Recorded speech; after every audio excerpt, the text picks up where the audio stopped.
Honestly, and I mean full disrespect when I say this, Hyundai. I've had my dream car for about 4 months and I'm selling it today.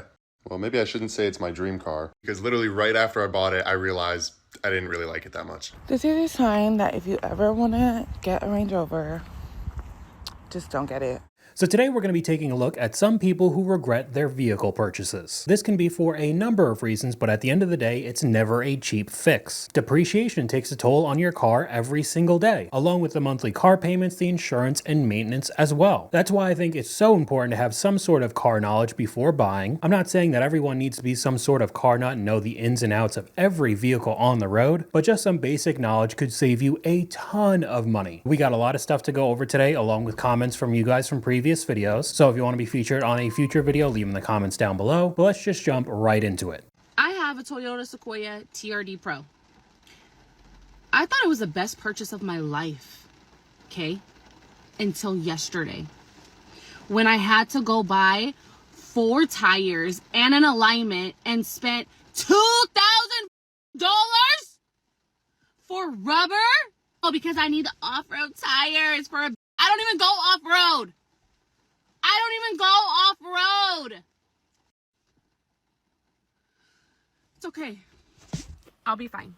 Okay, so before I say anything, let's look at the description and the comments. Being an adult sucks sometimes. Hashtag adulthood, Sequoia TRD Pro. Off-road, not funny, and SUV. So why did you buy the TRD Pro if you don't off-road? Should have bought a platinum or limited 2-wheel drive. The creator responds, I would never. I only want the best. Well, then that comes with a heavy maintenance bill, regardless if it's a Toyota or Mercedes-Benz. With these sort of MSRPs, you're going to pay a lot for everything. If you don't know, the MSRP for these TRD Pros are around $80,000 to $85,000. And that's exactly what the next comment says. $85,000 for an SUV, that's fine. Spending $2,000 on tire and alignment, not alright. You do know that there are other trim levels of Toyota Sequoia much cheaper than a TRD Pro, which is designed to go off-road. I don't want the basic trim. She says it over and over again. Why'd you buy the off-road trim? It's the most expensive one. I like the best, not realizing more stuff comes along with it. I'm just a girl. Oh man. This, me thinking I was cute in my Jeep until I needed new tires. Why didn't anyone tell us this? And why do these tires not last long? Because the off-road tires sitting on pavement 24/7 grind them down way faster. I don't really know how to help in this case. She only gets the best of the best, but then complains about everything else that comes along with it. Oh man, well, let's just move on. Bought the first generation of the Ford Maverick hybrids.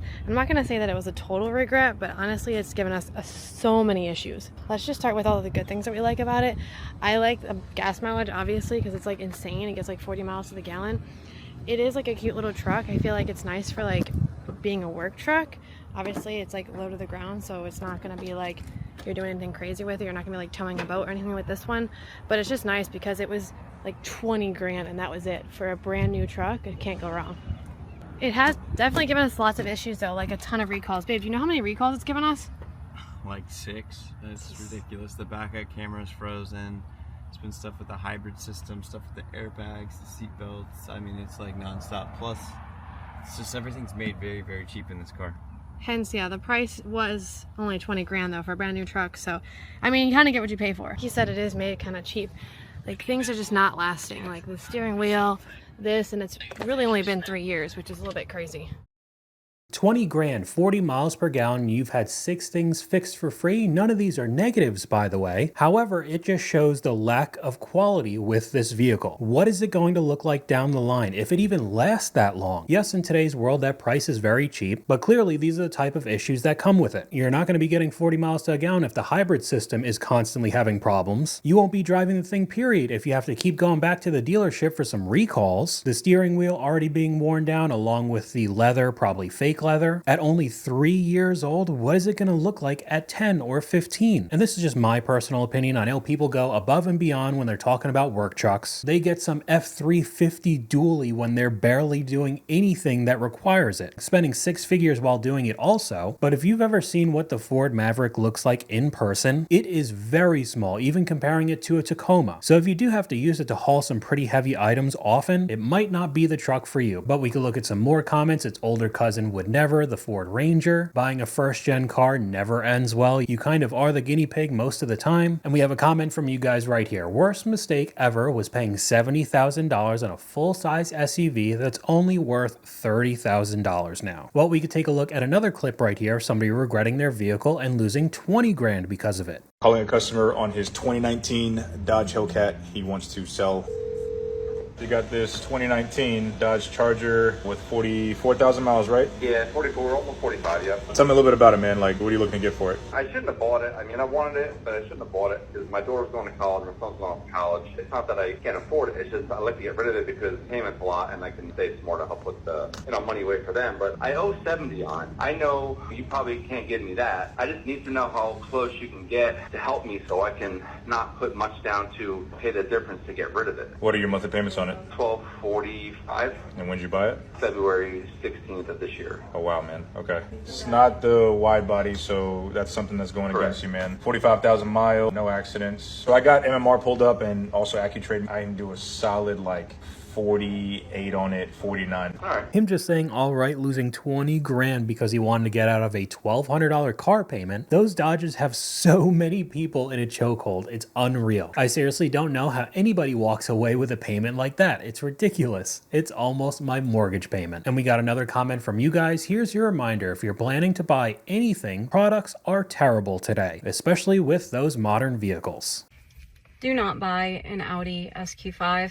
I've had a 2025 SQ5 for about 2 weeks. Within 24 hours, I was already having sensor alarms. It wouldn't go into park. It was just like 7, 8 alarms all at the same time. Over the last 2 weeks, I've spent 8+ hours at Audi, still not able to link the digital key, still not being able to figure out why all of these alarms are going off all the time. They've done an update.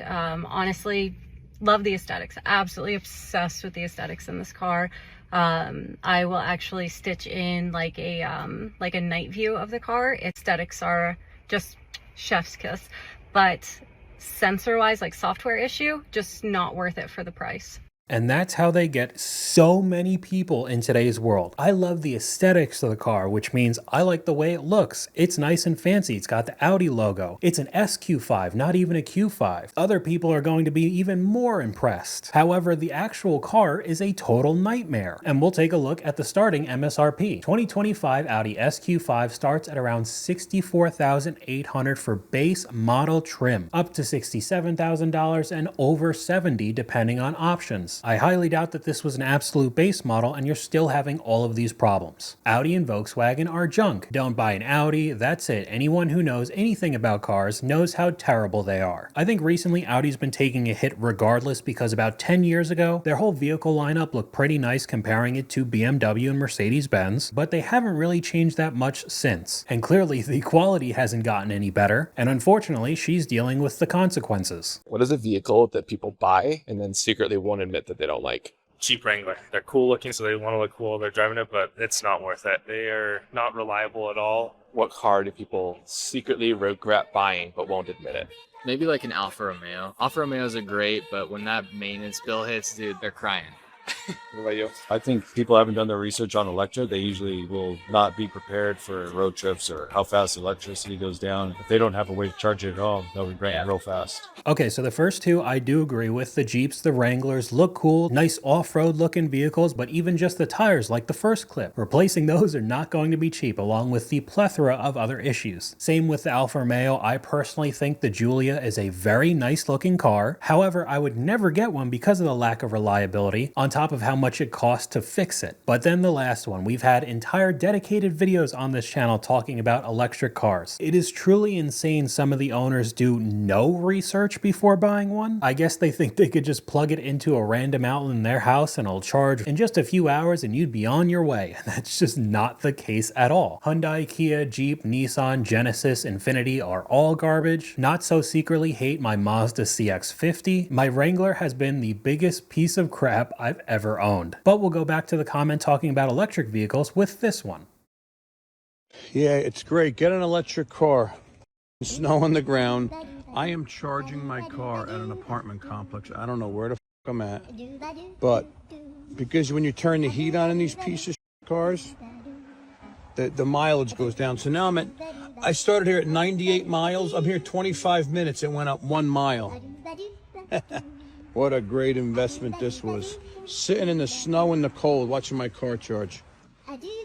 My neighbor finally caught on to me. You know what? I'm going to his house right now. I'm going to try to outmaneuver him because this is insane. I don't really know what you were expecting. The Hummer EV is a massive vehicle on top of you living somewhere that gets extremely cold. And electric car batteries, at least in today's world, are notoriously bad in cold climate. You leaving the car running with the heat on makes it so it's legitimately not giving you any extra charge. And I also wanted to add this comment: after numerous oil changes, engine work, and thousands of dollars spent on mechanical repair, I'll be going electric. Screw this gas crap. There's a good amount of the population that think that there's no maintenance done whatsoever on electric vehicles if you decide to purchase one. Yeah, you don't have to go in and do oil changes and lose $80, $100 a pop every few thousand miles, but it doesn't mean that there's not going to be any issues at all. We'll take a look at this a little bit later with some examples of the most unreliable vehicles this year, but we got another comment from you guys right here. These newer cars that are full of tech is one of the reasons for the poor reliability. Couldn't have said it better myself. Here's another piece of advice for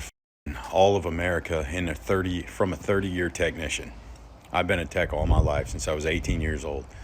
CAN bus systems, all these computer systems that are running in these cars are expensive to fix. They're hard as hell to fix. Don't sit there and bull a 30-year tech saying it's not hard to fix a CAN bus system. It's very difficult to fix these cars. You guys waste all your money on BMWs, Mercedes, and all these fancy cars that you don't need. You're only in your car for, I don't know, what, 30 minutes to an hour every freaking day of your life, and you're sitting there paying how much money for these cars? You need a Toyota Camry, Toyota Corolla, Hyundai freaking Elantra. You need something that's cheap. Honda. Don't buy Jeeps. Don't buy Dodge. And I'm not talking about the trucks. The trucks, every truck has its own problems, whether it's electrical, whether it's fuel or suspension or anything else. They all have their own freaking problems.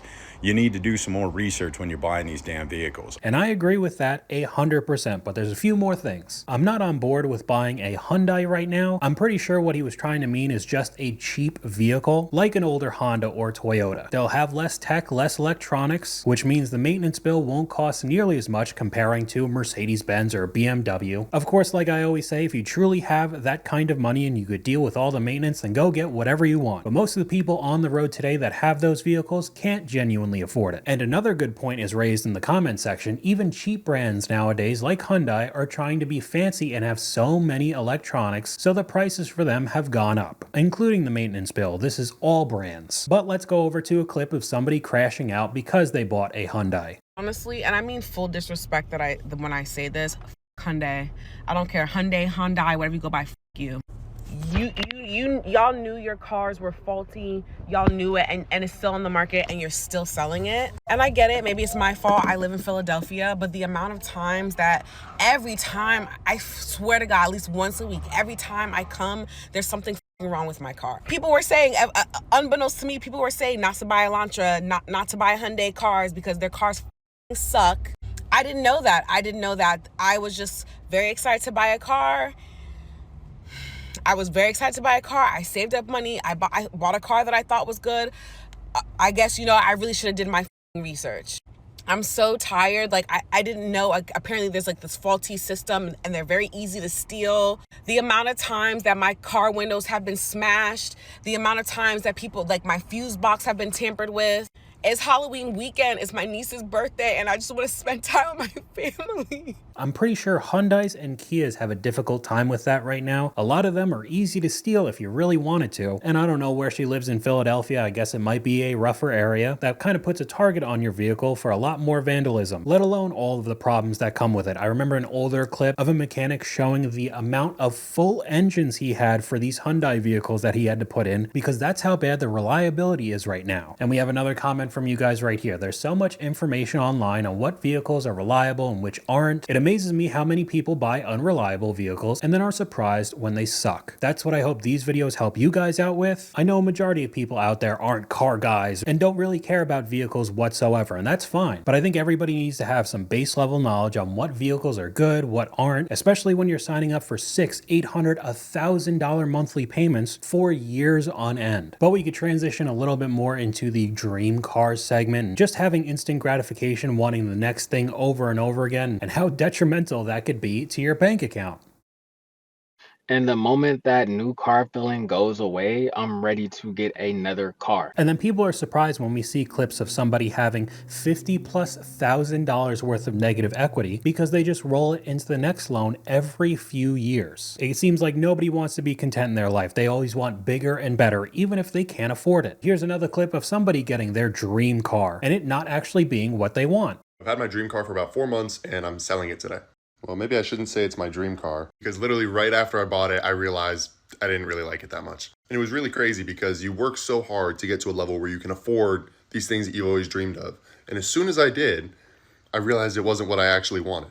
Anyway, this thing goes out today and hopefully in the next month, the new one will be coming in and I can't wait to show you guys what that one's gonna look like. This is a perfect example of what I've already talked about and shown you guys before. Let's just use the example of the giant mom vehicles, the Suburbans, the Expeditions, the Escalades, the Yukons. You know exactly what I'm talking about. People will have one child and then think that they need to drive that school bus around that's $60, $80, $100,000+. It's their dream vehicle. It's all that they want. They end up getting a crazy loan to purchase it, and within a few years, there's a new version or a facelift model that looks a lot better. Then they start getting the itch that they want that one, not the one that they currently have, and the cycle happens every few years. Now we have the dream Z06 with the car guy. C7 Z06s are like $60,000, $70,000 still. It's not like this thing is cheap, but within a few months he's sending it out and getting the new dream car. And I took a look at his page and surprise, surprise, it's a new BMW M3. This is just the new popular car that a lot of the influencers and the course seller guys love to drive around and flex on social media, and I can almost guarantee within a few years when something new comes out, this one will go out the door yet again and something else will take its place. Is my car not running? No, I don't think so. Oh! Shut the f up. So you have power for everything? Yeah. All your lights outside lighting up, your brake lights are coming on? Yeah, everything's everything. The starter just not engaging. My car ended up being towed up to the service department for the Cadillac of Turnersville, New Jersey. This service department has been a nightmare, and I encourage you to view the playlist. I'll tag it with this video. I'm being told that my motor is locked, that it's blown, that it's no good. I have asked several times for proof that my motor was blown, something in writing, and the service department is refusing. To me, this is a red flag. I've also asked how this happens, and I still cannot get a straight answer. I'm just being told it happens. I've also asked how they tested my motor to prove that it was blown. They said they tested it. That's the only answers I will get. I also went up to the dealership to pick up the rental after a couple of days and to get my personal belongings out of the car. They disabled my car and would not unlock it for me or let me inside of it to get my personal belongings. Okay, so definitely something shady happening with the dealership, not letting her get in her car along with no proof of the engine actually blowing. Even though if you've seen my older videos, this is a common problem that all of the GMCs are having right now. The Yukons, the Suburbans, the Escalades as well, even with the crazy price tag. I mean, you saw at the beginning of the video, $147,000 for this thing. I can't even imagine. So let alone the lack of reliability for such an expensive vehicle, you also have to deal with a pretty shady dealership. What a nightmare. But let's go to the other end of the spectrum, what you're supposed to buy. It's not like these are cheap either. Buying a 2025 RAV4. Cool. Can you give me a sec? Alan, we are so...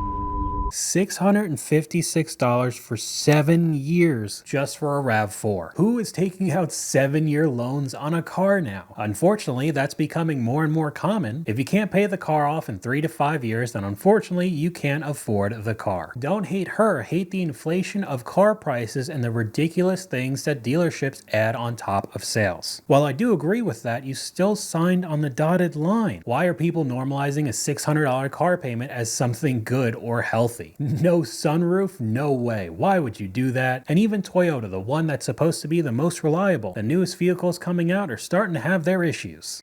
Dude, my freaking car, it is broke.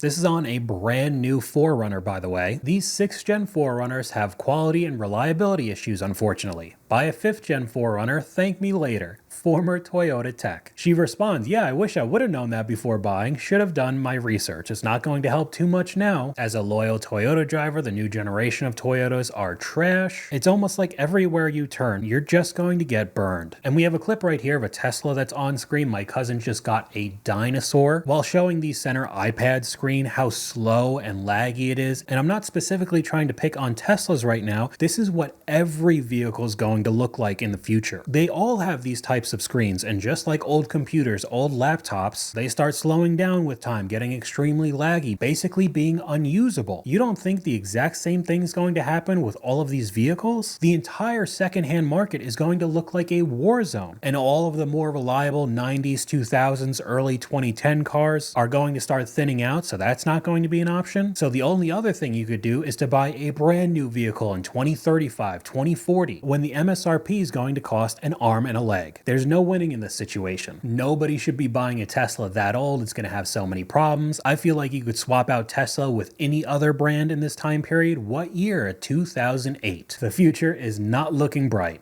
I'm back from the dealer. I got approved with Capital One. Okay.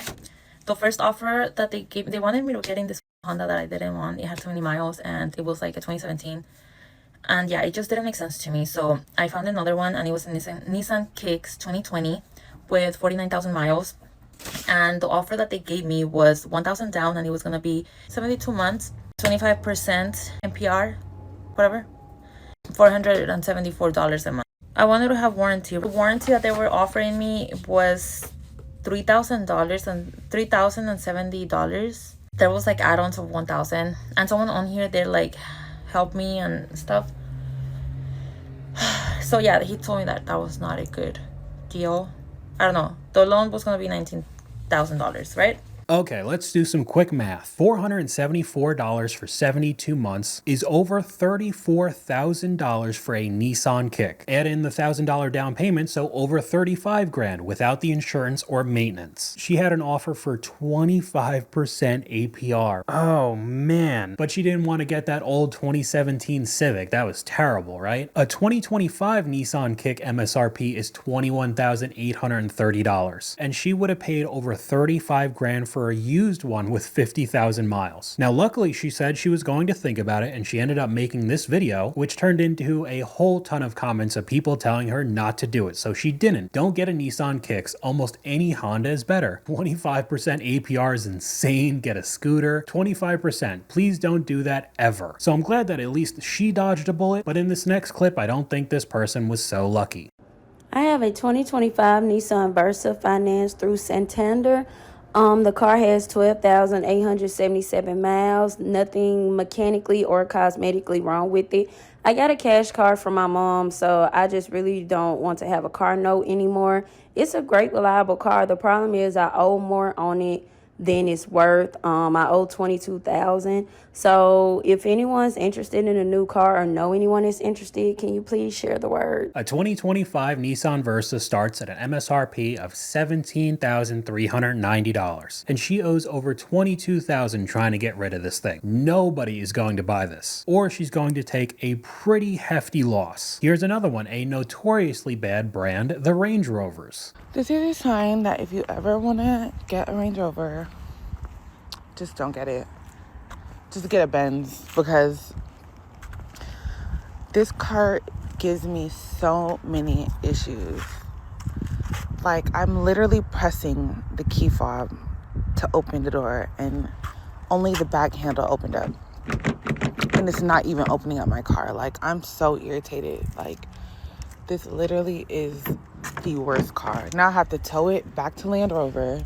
And if I really wanted to, we could have made an entire video just about this brand. Another one, one day your husband's gonna take you to the Range Rover dealership. You're gonna buy a brand new car, it'll end up being a lemon. I know so many people love the cars, especially the Land Rovers, because of the way it looks. And I agree, it's a nice looking SUV. I would never own one, but regardless, people are lining up, signing on the dotted line, and then dealing with these consequences. Why do people keep buying these? Range Rovers have been consistently ranked the most unreliable car manufacturer. And it's not like these are cheap vehicles either. They're very expensive. I'm currently in a 24 Grand Cherokee 4xE, and I've been having a significant amount of problems. I'm sure you've heard about all of the recalls that have gone on. There were 3, 1 was taken care of, 2 are active where I can't use the electric function really at all. The recall is saying you shouldn't charge the battery, it could catch fire. I ordered a fob from the dealership like 7 months ago, it's still not in. I was having like multiple issues. Is that something that I should try and go to the dealership and kind of figure out with them? Because I got the 70th anniversary, which I'm regretting because it's like $660 a month.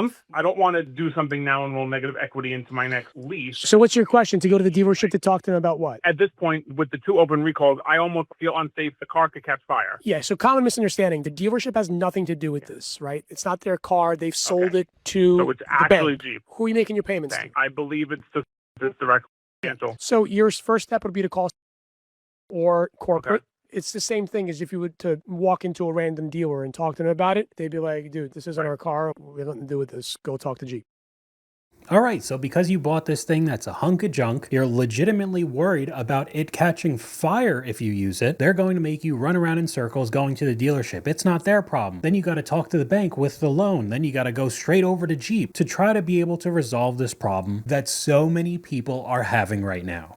I am so tired of having this Wrangler. The engine light is on, so I can't auto start my truck. The dashboard is completely black, so I can't use my backup camera. I can't use my radio.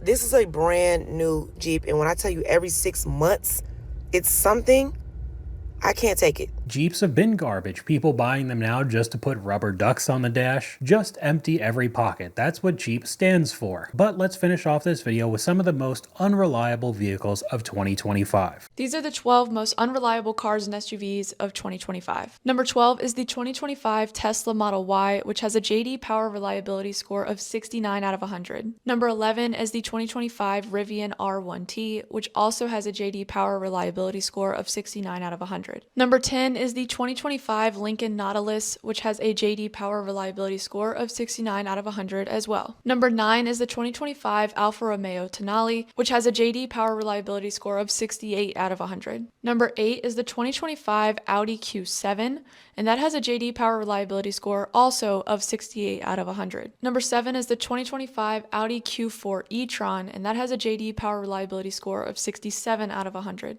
Number 6 is the 2025 Volvo V60, and that has a JD Power Reliability score of 67 out of 100 as well. Number 5 is the 2025 Dodge Hornet, and that has a JD Power Reliability score of 66 out of 100. Number 4 is the 2025 Mazda CX-90, that has a JD Power Reliability score of 65 out of 100. Number 3 is the 2025 Polestar 2, and that has a JD Power Reliability score of 65 out of 100. Number 2 is the 2025 BMW X1 with a JD Power Reliability score of 63 out of 100. And the number 1 most unreliable vehicle of 2025, according to US News and World Report, is the 2025 Cadillac Lyriq with a JD Power Reliability score of 53 out of 100. So it was basically dead even between both gas and electric vehicles for the worst thing that you could possibly buy. A lot of the brands and manufacturers that we've already talked about in this video, and it's something you need to be aware of before you buy anything new. But that's all I got for you guys today. Let me know what you guys think in the comments down below. YouTube thinks you'll like this video popping up on screen right now, but hopefully you guys enjoyed this video. If you did, please leave a like, and I'll talk to you guys later.